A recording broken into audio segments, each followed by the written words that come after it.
The Xbox Summer Showcase leaked? Well, sort of.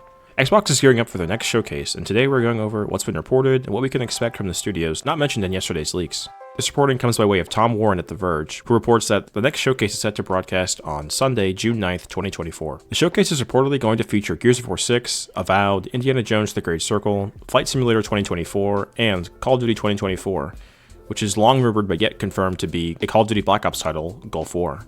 Call of Duty 2024 is a title we know a bit about given the community of insiders and leakers who have revealed a lot of information about the title over the last year or so, and is supposed to be a continuation of the Black Ops sub-franchise of games. Call of Duty historically does multiple reveals. A teaser for the title and sub-franchise, whether it's Modern Warfare, Black Ops, or a spin-off like Call of Duty Vanguard or Ghosts. And then later on in the year, closer to launch, they usually do separate reveals for single player and multiplayer, along with Warzone or Zombies updates, if there are any, especially if the Warzone map is updated for the next year. The big question around this year's entry, though, will be, of course, if it's on Game Pass or not.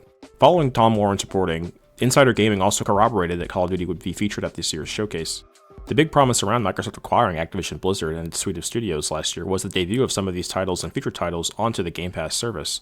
We saw recently with Diablo 4 making its way to Game Pass in March, and while previous Call of Duty games haven't quite hit the service yet, it's likely just a matter of time. Gears of War 6 has recently seen a lot of name dropping from influencers in the space, and it's been long enough since the release of Gears 5 that the Coalition must have something to show soon. And while Gears 6 is the natural next step for the franchise, there's also the potential for a Gears of War collection similar to the Master Chief Collection which debuted last generation. It's been long reported that a collection like the Master Chief Collection for the Gears of War franchise has been in the works, and with the recent publishing of other games on other platforms, it's possible we'll see this on more platforms than just Xbox, given the age of these titles and also this new package being offered. Avowed had its full debut at the Xbox Developer Direct earlier this year, which featured in-game capture, and not the CG renders like we saw at the initial reveal some years ago, as did Indiana Jones and the new Flight Simulator 2024.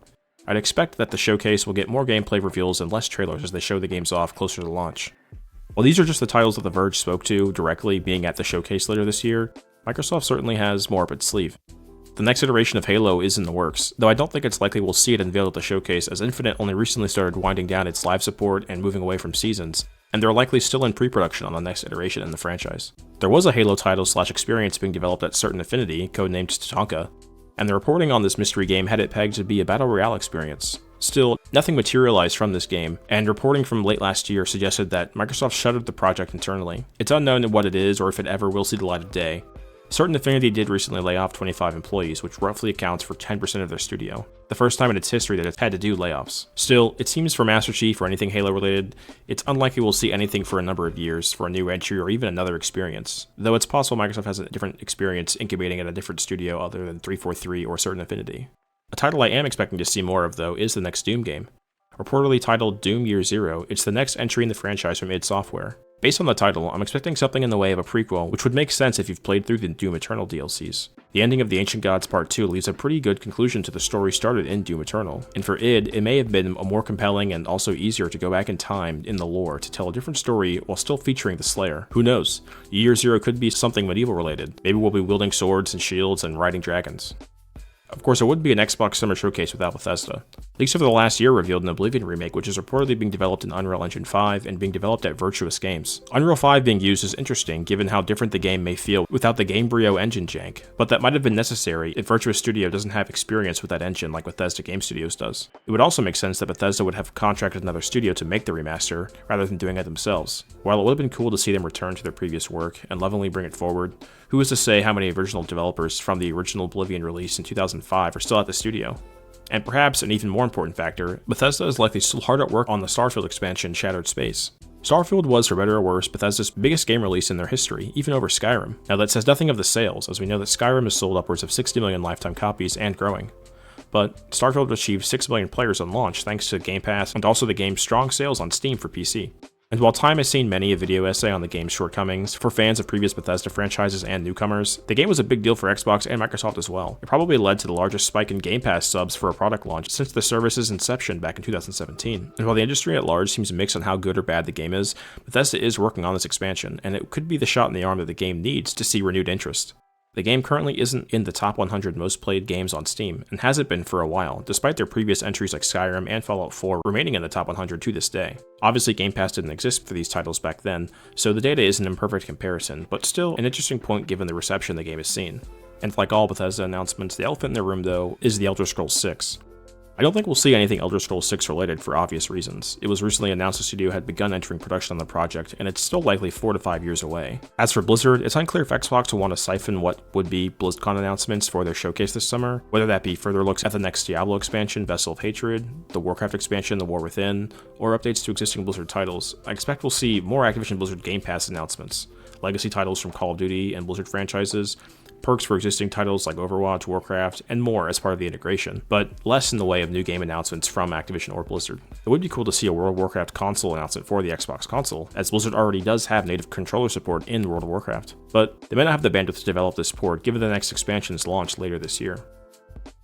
Forza Motorsport released last year in October, and the previous Horizon entry released in 2021, followed by its Hot Wheels expansion in 2022. The franchise typically features a 2-year release cadence, so a Forza Horizon 6 announcement would line up with previous release schedules. One thing is for sure, the next game will have its work cut out for it in one-upping the setting from the previous entry. Mexico was an incredible locale for the previous entry, and current rumors around Forza Horizon 6 suggest the setting may be in Japan, which would be a very nice change of scenery and a cool location to explore, given the country's history with automotives and given depictions of street racing like in Tokyo Drift.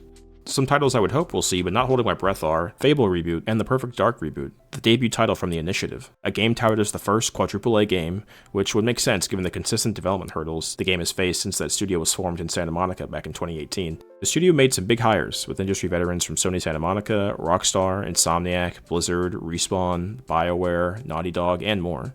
It's an incredibly stacked team, which does make you wonder just what is going on behind the scenes, and where's the game after all these years? Hopefully good news soon from them. As for hardware, the digital Series X is a known quantity at this point. While not officially confirmed, we had leaked pictures of a white Series X with no disk drive recently, which would make sense for who you might expect might be a previous Series S owner upgrading to a more powerful Series X machine with a similar build and decal. As well, leaks from last year detailed a revision coming to the Xbox controllers, with more haptic feedback and features more akin to the DualSense from PlayStation, which would be a welcome upgrade. As for new next-gen Xbox hardware, in the way of consoles, we've seen rumors and reporting from reliable sources around the Xbox handheld being worked on, as well as a new traditional console coming from Xbox. And while it isn't out of the question that they might name drop the product, similar to how they revealed Project Scorpia, which would go on to become the Xbox One X at the end of E3 2016, unless they're wanting to message new hardware strides to make similar noise to the PS5 Pro announcement later this year, I'm not holding my breath on seeing or hearing anything about this hardware until the Game Awards later in Q4. I love E3 season. It's the most exciting time of the year for gamers and industry enthusiasts. And with rumors also swirling about Sony's next showcase this summer, we're in for some cool announcements and surprises from all the major platforms, I'm sure. That's going to do it for me, guys. Thanks again for watching, and I'll see you in the next one.